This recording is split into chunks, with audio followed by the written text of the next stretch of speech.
Hello and welcome to the Badge Politic. I am Scott Stearns. Hello, my name is Paul Sickle, and tonight we broadcast from an undisclosed location on Milwaukee's near southwest side. Yeah. So... And we're definitely keeping this one secret, too. Been any news lately, Paul? I don't know. Has there really been that much taking place since last we spoke? Oh, yeah, unfortunately. Oh, my goodness. Yes, we have another mass shooting, unfortunately. We do. So as everybody is well aware, unless you've been living under a rock, late Sunday, we had a mass shooting in Vegas. The shooter was holed up in the Mandalay Bay hotel and fired down on the country music festival that was taking place on Las Vegas Boulevard, and there were, I believe, the number of fatalities right now is 58, I believe, as of this evening. 58 or 59, and the 489 injured. And there's still, I think, 30-some that are undergoing treatment that probably need multiple surgeries, and it's just it's a really bad situation, obviously. It really is. And it's now, I think, considered the worst mass shooting in American history. That's probably, well, I know it's correct. Other than I was reading a point that, actually in the Reconstruction era there were several mass shootings that targeted blacks that don't get counted. Yeah, that exceeded the. I did read that as well. So I guess it's all a matter of how it's classified. The largest shooting though in the last century, I believe that would be accurate in the modern era. Right. Yeah, it's really no good, and like all these events that take place, there's just a standard operating procedure that takes place. People are shocked. They express remorse and anxiety about it, and then we have our moments of silence at sporting events and public gatherings, and then we don't do anything. Nothing happens. Right. Nothing happens. And the NRA has been silent the last few days, which I think is typical for them. They wait for things to die down and for the next headline to make itself known, and then they'll state a position, or if legislation does get introduced around any kind of gun control or anything around waiting periods or background checks, then they work their congressman who they've graciously paid off. So this is what's interesting about this shooting is it's one of those that really hits a lot of sympathetic targets in terms of more of our, and by that I mean sympathetic kind of in a mainstream middle class white mindset. It's the second largest in the last 100 years was a gay nightclub in Orlando, frequented by Puerto Ricans mostly. Yeah. So, as sad as that was, and it was taken very seriously, don't get me wrong, but I think that this was almost a predominantly white audience. Mm-hmm. It wasn't all white people that got killed, but it's country music. Right. And by sympathetic targets, I mean sympathetic to people who might support the NRA. Sure. Sympathetic to Republicans. Mm-hmm.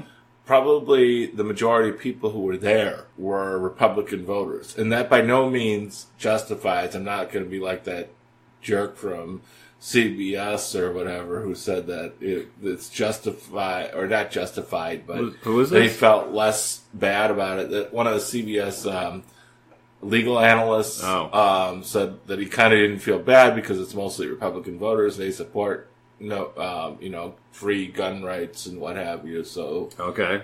I don't think that way, and I don't, it doesn't matter who they are. It's horrible. Right. They're real victims. Absolutely.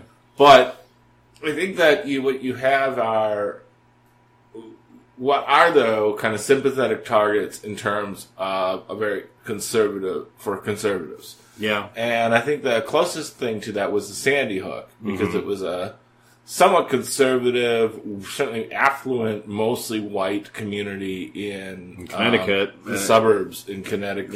Yeah, affluent area. Yeah, the far-flung, like not even really in the New York City metro area, more like the Hartford, I think, metro area, but very suburban. However you look at it, very affluent, and they were children, obviously too. Well, and I remember watching the aftermath of that, and the services that took place, and the reading of the names, and this was actually coincidentally like right after my son was born, my first son.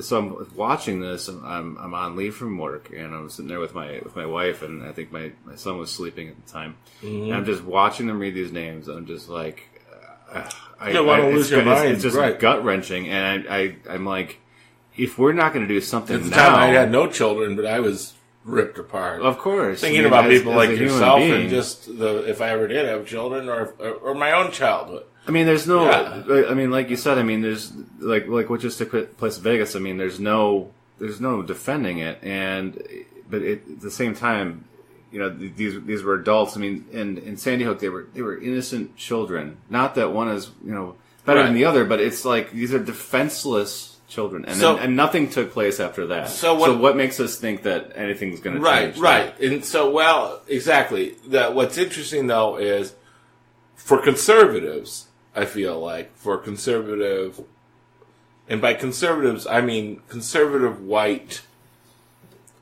sort of affluent Americans. Yeah. Who frankly tend to be. I mean, that's the party of Trump. It's a party of. It's a party I don't agree with, honestly, for the most part. Many of these mass shootings are not something that they would be able to identify with. Yeah. You know, right. Sometimes like in the past they'd shoot up like an Amish compound. Okay. Mm-hmm. Well, liberals and conservatives, most people can't identify with the Amish. Okay. Right. So that's yeah. They have that in common, right? Not that justifies anything. Those lives matter. No, but too. it just means that there may not be the level of commonality. Empathy. Yeah, right. You can't really relate. A gay nightclub frequented by mostly Puerto Ricans in Florida. I mean, it hits close to home for I think the majority of Americans, but there's a segment that would say, "Well, that's them. That's not us." Yeah. This kindergarten, first grade, second grade children in suburban Connecticut, that's where I thought the conservatives would say that might be us. Like a bridge too far. That could be my kid. Yeah. And this concert, country music concert, predominantly white, conservative, affluent people, probably the majority of them voted for Trump or close to it. I'd venture a guess. That's the case. Sure. You would think that would be a crew that would resonate with some of the people that support pro-gun politicians. Yeah. And so the pro-NRA, not even pro-gun, pro-NRA politicians. So here's the thing. After Sandy Hook, though, nothing happened. Right. As you said. And what did happen is that Wayne LaPierre got up a couple days later, and we head of the NRA. Right. This is right after President Obama had won his re-election. And I remember there was a lot of paranoia among the right when President Obama was re-elected that he'd really go after the guns. He's going to take away all your guns, so better stockpile now. There was also a sort of satisfaction that, the country actually is sort of on the mend from the recession, and that Obama hadn't been so radical in his first 4 years. And a lot of folks were thinking, well, maybe not. And then this happened, and then there was a thought there'd be a push for gun control, but there'd be enough bipartisan support now because it was impacting a conservative, white, affluent community predominantly. And it's a shame that you would think that would be a time for support, that's what caused it. But, unfortunately, we all know how American politics works. Yeah. And it isn't always right or just. It's who has the most power and connections. Well, and I always love the response about how, this isn't the time to talk about what we do legislatively. White young children of of affluent people in the suburbs.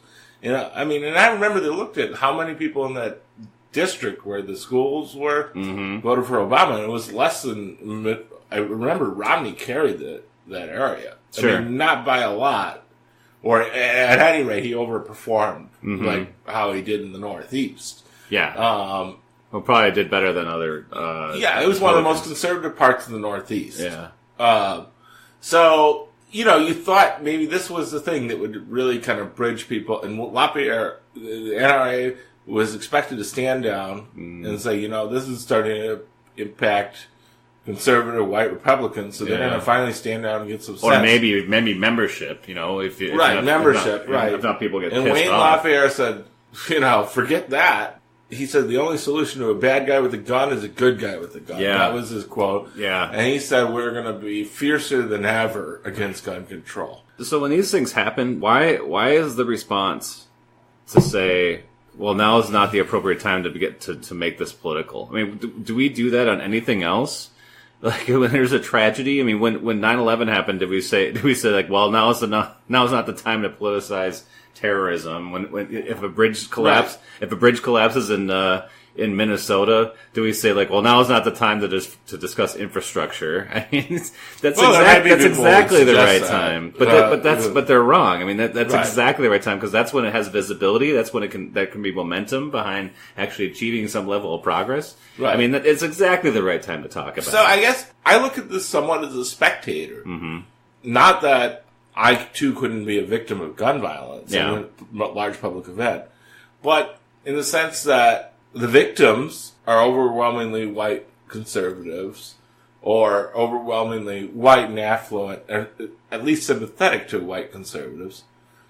So you're kind of looking for what their response is going to be. These people do, and I'm not saying that they deserve it, they deserve it at all. Right. But I am saying that if ever there was a time that the NRA kind of core would lose people, I mean, I thought Sandy Hook would be that time. A lot of us did.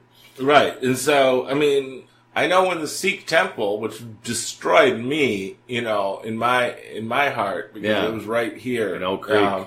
In Oak Creek, about 6 miles from where we sit at the minute. Yeah. Like, it was people I know. But it was a smaller minority religious community, ethnic and religious minority community. And I think a lot of folks just, like a lot of more conservative white folks, don't relate to them. So they didn't, it was no surprise to me that there would be little call for gun control off of that one.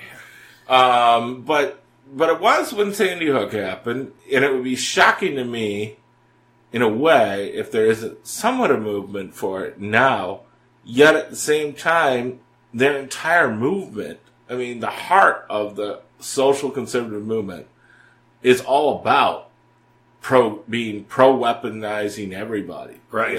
Anti-gun control. So this is a real choice for them to make. That's why I say I'm a spectator. Not that I don't feel investment in the killings or in opposing the killings. But in order for anything to happen, and obviously there has to be movement on the other side. It has to be within their crew. Yeah. I mean, I've been for it the whole time. I was for it before Columbine. I mean, that was actually the other time when it was also that kind of more conservative white group. So interestingly, in the New York Times tonight, they're reporting that there is potentially some movement amongst Republicans in the House and Senate around targeted legislation specific to these bump stocks that like this guy used on like an AR-15, basically turning an AR-15 into an automatic weapon. And automatic weapons have the manufacture and sale of those have been outlawed, I think, since the mid '80s. Right. And so what this really what it's doing is it's taking a semi-automatic weapon, an AR-15, and turning it into an automatic weapon. And that's why if you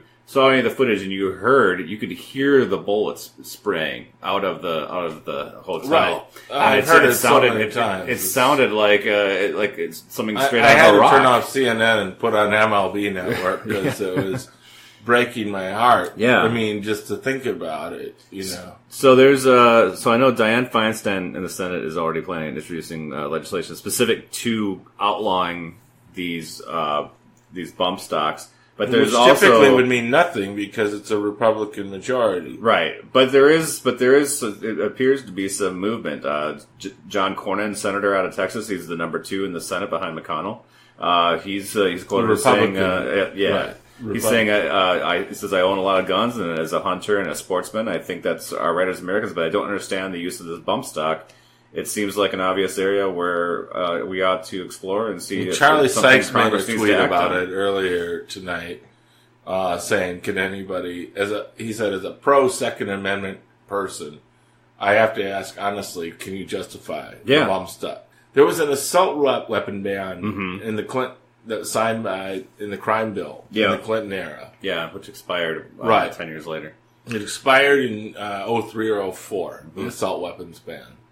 And it was largely seen as a very successful thing. And remember, homicide rates actually dropped precipitously in urban areas and actually in all areas in the country during the late 1990s, and are still much lower than they were before the assault weapons ban, although they've been rebounding, unfortunately. Well, I think we've had more, since the assault weapons ban expired, we have had more mass shootings now.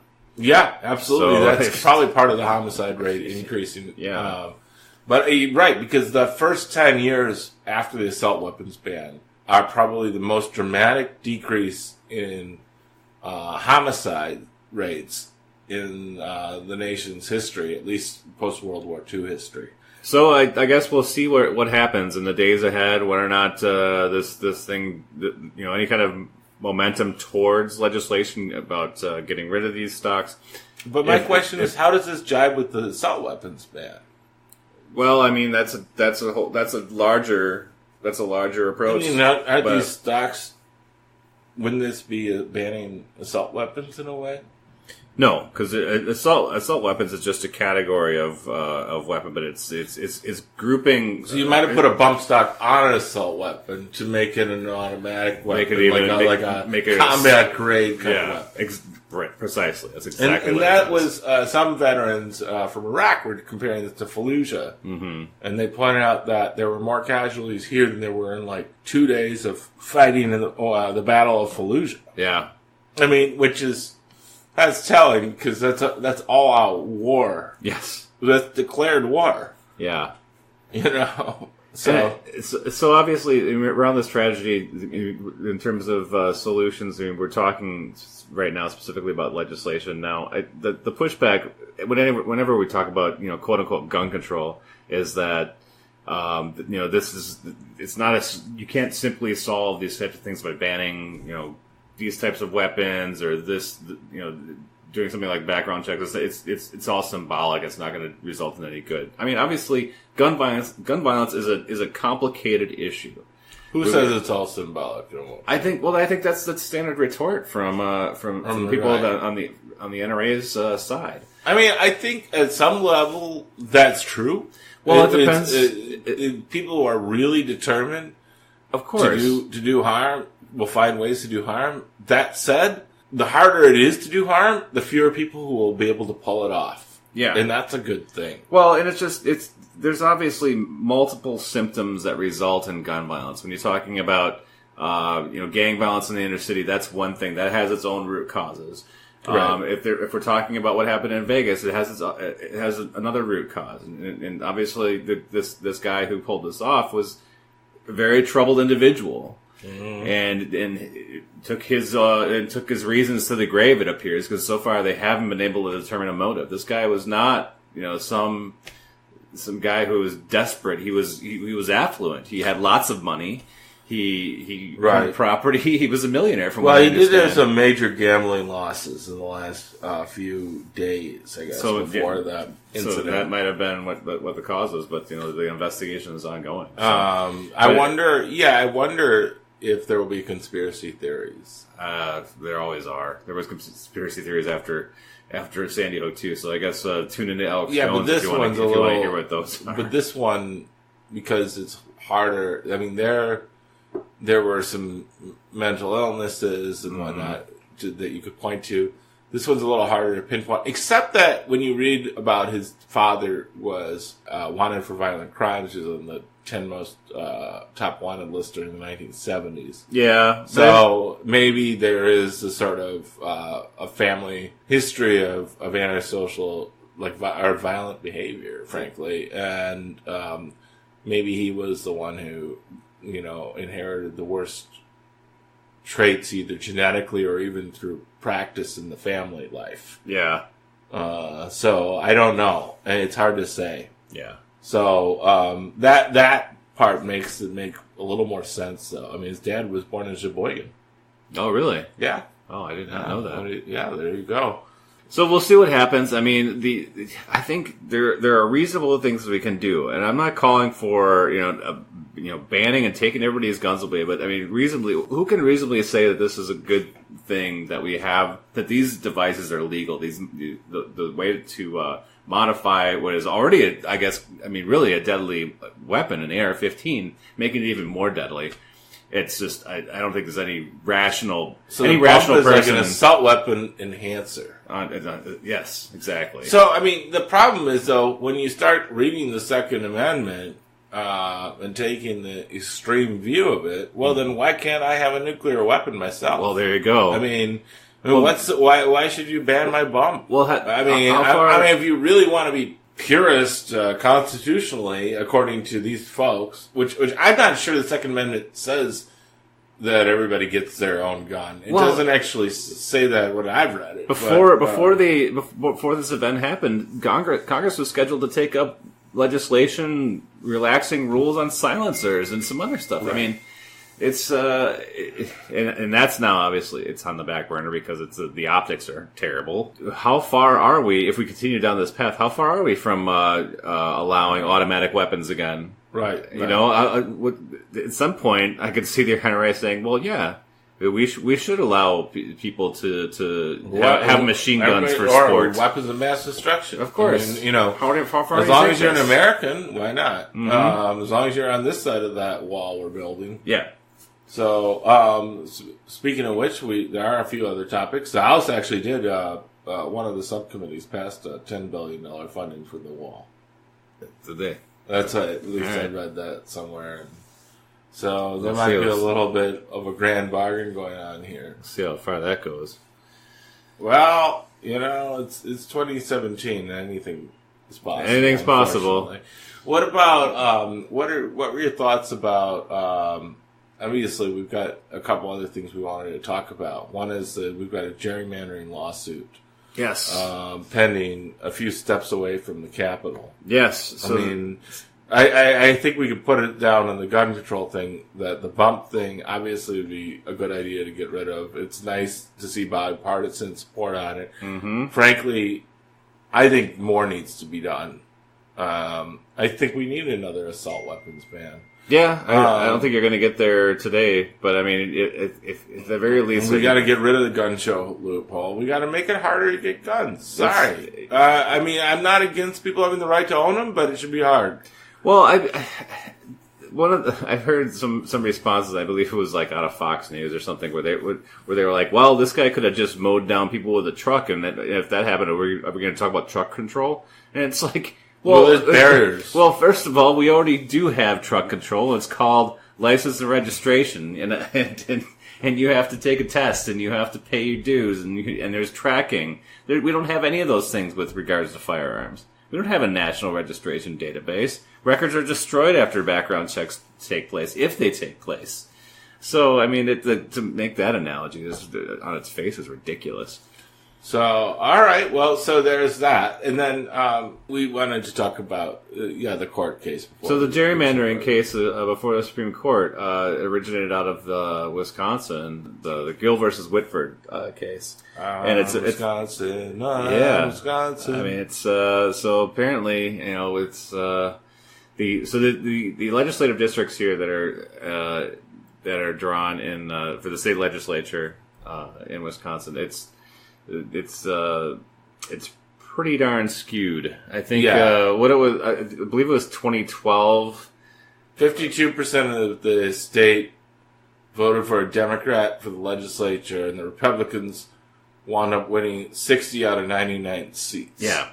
So the Republicans got 60% of the seats, after winning 48% of the vote. Yeah. So explain that. I mean, now talk about a lack of a popular vote. Right.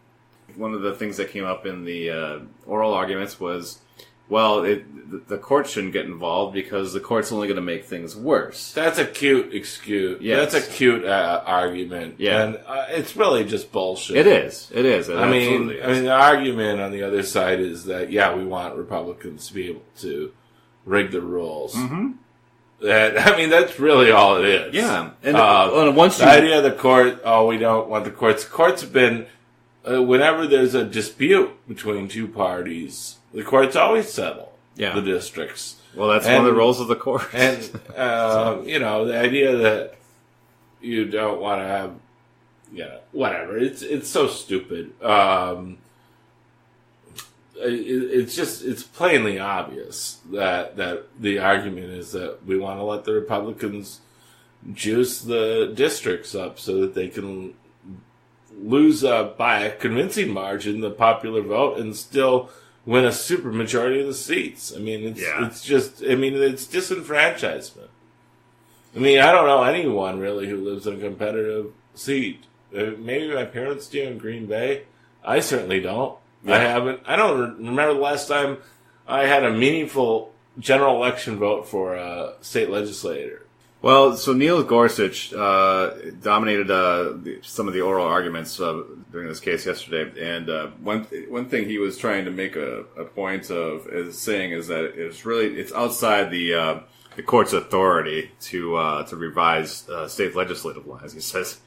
He said, and where exactly do we get authority to revise state legislative lines when the Constitution authorizes the federal government to step in on state legislative matters? It's pretty clear if you look at the 15th Amendment, you look at the 19th Amendment, the 26th Amendment, even the 14th Amendment, Section 2. In other words, he was saying, why should the court involve itself? And Ruth Bader Ginsburg actually had a really good retort. And she says, well, where did one person, one vote come from? That's not in the Constitution either, but that's obviously a precedent that was established. It was an improvement on our system as it was originated. So the thing is that once you rig the game and if you get 48% of the vote and you take 60% of the seats, it's really going to be difficult for the other side to have any kind of answer to that. Even since then, right? The last time they took 65% of the seats, I think they won 50.5% of the vote. Right. I mean, it's so out of 60. Yeah, they always get 15% more of the seats than their popular vote indicates. There's basically no remedy. Side. There's no remedy unless the court is going to step in and say, right, this is not right, and we need to establish some ground rules here. And because you're going to redraw the lines again, but you'll have a Republican majority that's already baked in. So exactly. So they can just forever district themselves into the majority. Yeah. Regardless of what the voters have to say. Precisely. So a supermajority at that. Yeah. I mean, the voters might be closely divided, want a closely divided legislature. No, you're going to get a dominant Republican legislature. Yeah. Probably you're asking a conservative court to rule on this, and you've got a fairly conservative majority, especially with Anthony Kennedy. This is our last best hope, though. If we lose this, it ain't ever coming back. It's going to be a problem for a long time. And I'm not even sure you want this to be. Do you want this to be the test case? I suppose you might as well, because it's going to be a more conservative court in the future. Yeah. Well, and Kennedy is one that's expressed an openness to establishing some sort of rules around partisan gerrymandering in the past.